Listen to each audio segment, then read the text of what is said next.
Bismillahirrahmanirrahim. Assalamualaikum warahmatullahi wabarakatuh.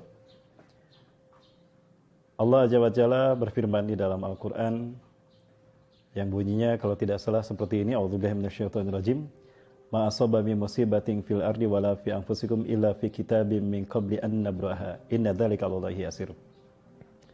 Tidak ada sesuatu pun musibah menimpa kalian, baik di langit ataupun pada diri kalian sendiri, melainkan semuanya telah tercatat di Lauhul Mahfuz. Dan Allah Maha mudah untuk melakukan hal itu. Semuanya itu mudah bagi Allah Azza wa Jalla. Allah Azza wa Jalla sudah menakdirkan kepada kita apapun, baik buruknya kita, apa yang akan menimpa kita, senang dan susahnya kita. Bahkan 5 hal juga sudah Allah takdirkan pada kita ketika kita berada dalam rahim ibu kita. Berada dalam rahim ibu kita sekitar 4 bulanan. Rasulullah SAW mengatakan, "Idza kana ibnu Adam fi batni ummiha, arsalallahu lahu malakan." Ketika seorang anak cucu Adam berada di rahim ibunya, maka Allah Azza wa Jalla mengutus satu malaikat, di mana malaikat ini membawa satu buku catatan takdir yang kemudian diisi dengan 5 hal. Jenis kelamin, laki-laki atau perempuan, suka dan duka, sakyun aw sa'idun, masalah rizki, kemudian juga jodoh dan ajal. Semua ini tidak akan berubah. Maka apapun yang terjadi di muka bumi pada dasarnya merupakan turunan dari apa yang telah Allah nyatakan di dalam kitab takdir ini. Ya, termasuk penyakit. Penyakit merupakan salah satu cara Allah Subhanahu wa taala menghabiskan dosa orang-orang beriman. Sehingga ini menjadi satu hikmah dari 3 hikmah yang akan terkandung dari setiap penyakit yang menimpa umat manusia, baik dialami oleh seorang individu ataupun mewabah. Hikmah yang pertama dari penyakit ini apabila dialami oleh orang yang beriman, maka dia bersifat imtihanul iman, ujian keimanan. Nah, apakah dengan penyakit ini dia makin dekat kepada Allah Azza wa Jalla, makin taat kepada Allah Azza wa Jalla dan tidak berkurang kadar iman dan Islamnya serta ketaatannya pada Allah dan Rasulnya, maka dia berhasil dengan ujian penyakit ini. Dan Allah akan menghapuskan dosa-dosa dengan penyakit itu. Namun jika dialami oleh orang yang suka berbuat dosa tapi dia beriman, maka penyakit ini bisa jadi merupakan sebuah at-tazkirah atau an-nadhirah, peringatan agar dia berhenti dari kelalaian, berhenti dari perbuatan dosa dan kembali hijrah ke jalan Allah Azza wa Jalla. Ya. Adapun yang ketiga, jika penyakit ini dialami oleh orang kafir yang gemar berbuat dosa, maksiat dalam kekufurannya, maka penyakit ini sudah dipastikan merupakan azab dari Allah Azza wa Jalla. Azab dari keburukan yang telah dia lakukan. Sekali lagi, siapapun di antara kita tidak akan mengalami dan tidak akan mendapatkan apapun melainkan sesuai dengan apa yang kita lakukan. Ini adalah hukum sunatullah, hukum kausalitas, hukum Allah Azza wa Jalla. Wa allaysa linsani ila ma sa'a. Tidak ada yang didapatkan oleh seseorang melainkan seperti apa yang dilakukannya, sesuai dengan apa yang dilakukannya. Atau di dalam surat Al-Baqarah Allah menjelaskan, la yukallifullahu nafsan illa wus'aha. Allah tidak akan membebani seseorang kecuali dengan apa yang dia mampu. Laha makasabat, dia akan mendapatkan kebaikan dari kebaikan yang dilakukannya. Wa 'alaiha maktasabat, dan dia akan mendapatkan efek buruk dari keburukan yang dilakukannya.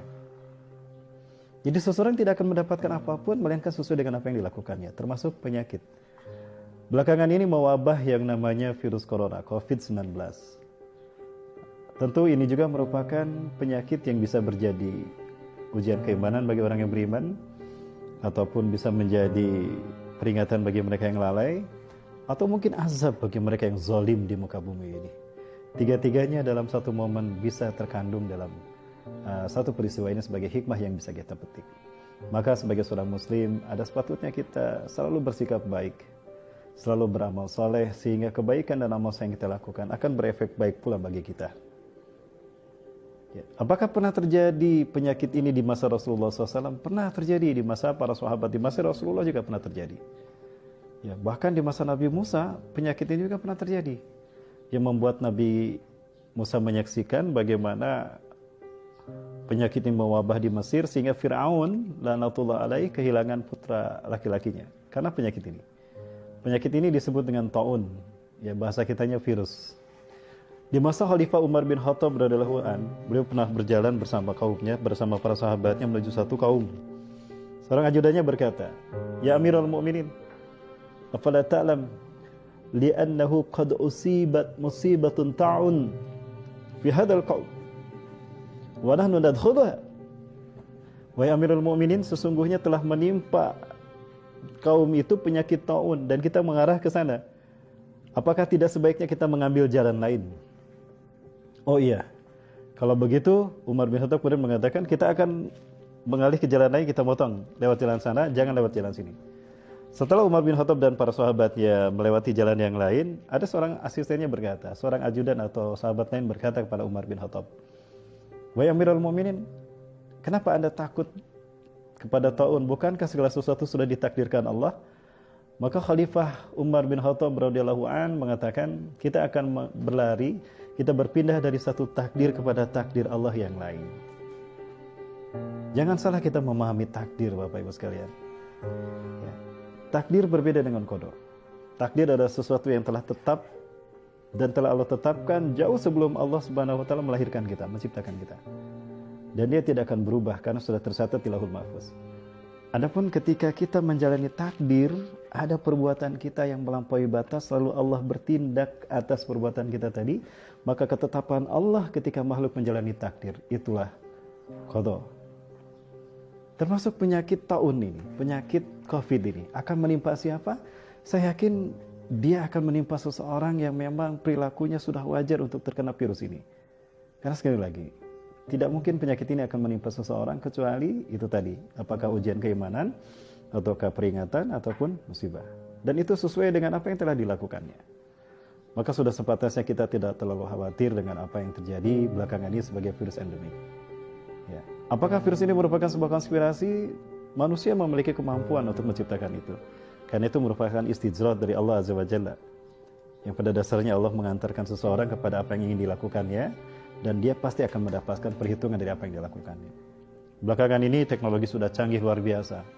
Ya, manusia sudah semakin cerdas, maka tidak menutup kemungkinan ini merupakan konspirasi, bisa jadi. Ya. Lupakah kita kalau Rasulullah SAW pernah bersabda, ketika ditanya oleh para sahabat, di saat perang Ahzab berkecamuk, kaum muslimin terisolasi di suatu daerah, sampai kaum muslimin bahkan Rasulullah sendiri kelaparan. Lalu kemudian Rasulullah salat sunat 2 rakaat, dalam salat itu panjang sekali bacaan Rasulullah, sampai para sahabat berkata, ya Rasulullah, ma ra'aituka tusalli salatan atwala min hadhihi salah, famada taqra fiha ya Rasulullah. Wahai Rasulullah, kami belum pernah melihat Anda salat sepanjang ini Rasulullah. Padahal salatnya sama 2 rakaat. Apa yang Anda baca? Rasulullah SAW mengatakan, aku meminta 3 hal kepada Allah. Yang pertama, aku meminta kepada Allah Azza wa Jalla agar umatku tidak dihabiskan oleh satu musibah sekaligus habis umatku. Sebagaimana musibah kelaparan di zaman Nabi Yusuf alaihissalam atau zaman Firaun. Nah, Allah mengabulkan. Yang kedua, aku meminta kepada Allah, kata Rasulullah, kalau agar Allah Azza wa Jalla tidak menghabiskan umatku karena kezaliman musuh-musuh mereka. Dan Allah kabulkan. Dan yang ketiga, Rasulullah SAW mengatakan, aku meminta kepada Allah agar Allah tidak membiarkan segolongan dari umatku yang kuat, zolim, menimpakan kezolimannya kepada kaum yang lemah dari umatku juga. Dan Allah tidak mengabulkannya. Kenapa demikian? Kenapa doa Rasulullah yang ketiga tidak dikabulkan, padahal Rasulullah selalu diijabah? Kalau kita perhatikan, efek atau terjadinya peristiwa sekelompok kaum yang kuat, zolim, menimpakan kezolimannya kepada kaum yang lemah, itu tidak terjadi melainkan ketika umat terpecah belah. Ketika umat terpecah belah, maka kemampuan orang-orang yang zolim ini bisa jadi ditimpakan kepada orang-orang yang lemah dalam bentuk apapun. Dan ini merupakan efek dari ketika umat Islam tidak lagi berpegang teguh pada Quran dan Sunnah. Perpecahan di tengah-tengah kita itu mengakibatkan fitnah yang dahsyat. Salah satu fitnah itu adalah virus corona ini. Sehingga tidak menutup kemungkinan kalau memang ini merupakan konspirasi. Bisa jadi jika Allah memang menghendaki. Karena Allah pernah menyatakan di dalam Al-Quran, A'udzubillahi minasyaitonirrajim. Wa may yushakkikir rasula min ba'di ma tabayyana lahumul huda wa yattabi' ghayra sabilil mu'minin nuwallihi ma tawalla wa nuslihi jahannam wa sa'at masira. Surat An-Nisa ayat 119. Ya. Dan barang siapa yang menyalahi Rasulnya setelah jelas kepadanya petunjuk dan dia mengikuti jalan bukan jalan orang beriman, akan kami biarkan dia kepada jalan apa yang diinginkannya. Dia melakukan apa yang diinginkannya. Tapi kelak dia akan memasuki neraka jahanam, dan itulah sebuah buruk tempat kembali.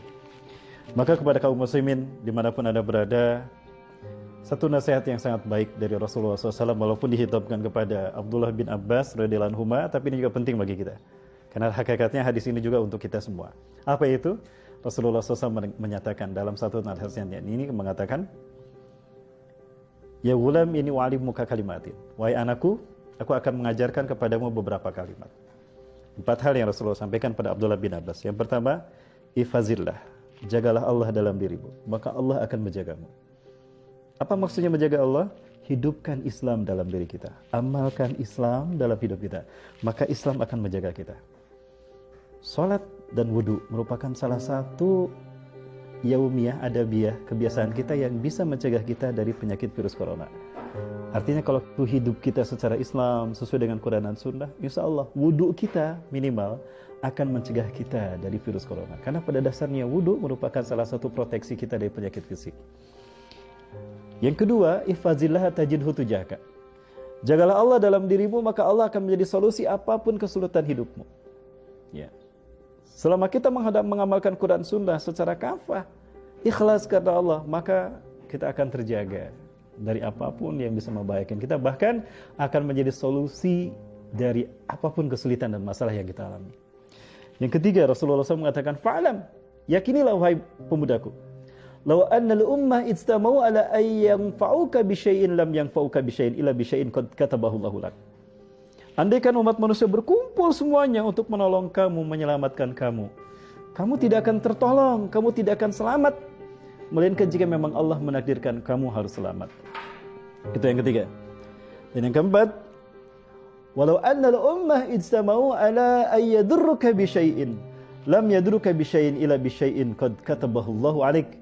Andaikan umat manusia berkumpul untuk membantai kita atau untuk membantai kamu, untuk membahayakan kamu dan membinasakan kamu, kamu tidak akan terbantai, kamu tidak akan dicelakai dan tidak akan dibinasakan, tidak akan bisa dibunuh. Kecuali jika memang Allah telah menakdirkan kamu saat itu harus dibantai, kamu harus terbunuh, kamu harus binasa. Rufiatil aqlam wa jaffatis suhuf. Diangkatlah pena dan keringlah catatan takdir. Jadi apapun yang terjadi, jika bukan takdir Allah, sekali lagi, apapun yang dilakukan manusia, termasuk konspirasi yang mereka lakukan oleh musuh-musuh Islam, tidak akan merubah takdir Allah. Karena segala sesuatu berjalan berdasarkan sunnatullah. Masya Allahu kan, wa malam yashanam yakun, wa la hawla wa la quwata illa billahil azim. Saya Rahmat Baikuni, Assalamualaikum warahmatullahi wabarakatuh.